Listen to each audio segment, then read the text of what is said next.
হুগলি গ্রামীণ পুলিশের উদ্যোগে পুরসুরা থানার পরিচালনায় বিনামূল্যে চক্ষু পরীক্ষা কেন্দ্রের আয়োজন করা হয় সামন্ত রোড এলাকার সোনারতরী লজে।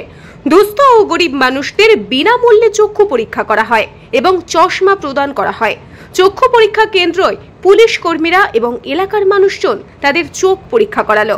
প্রধান অতিথি হিসেবে উপস্থিত ছিলেন আরামবাগ মহকুমা পুলিশ আধিকারিক সুপ্রভা চক্রবর্তী এবং বিশেষ অতিথি হিসেবে ছিলেন সার্কেল ইন্সপেক্টর অরূপ ভৌমিক ও পুরসুরা থানার ভারপ্রাপ্ত আধিকারিক শুভজিৎ দে সহ একাধিক পুলিশ কর্মীরা।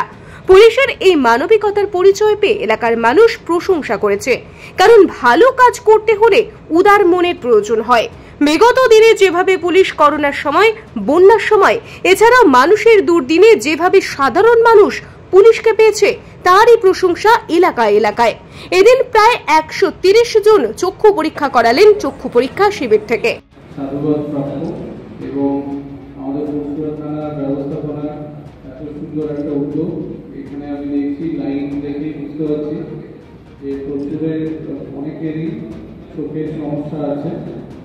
তো ভালোই হচ্ছে, খুব এটা সাধু উদ্যোগ এবং এনাদেরকে আমরা যারা এসছেন এখানে তাদেরকে ধন্যবাদ জানাচ্ছি। আপনাদের মূল্যবান সময় বার করে যে এইভাবে একটা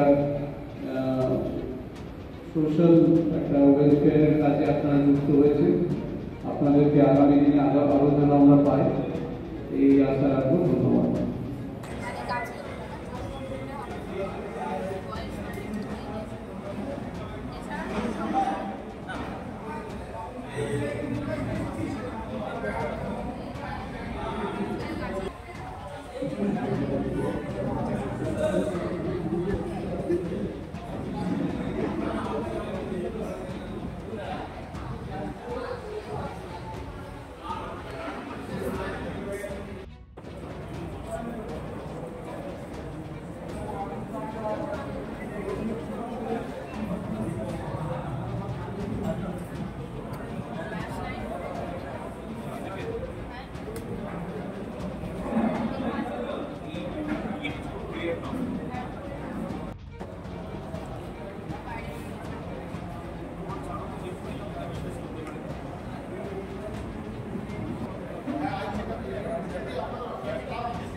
Gracias.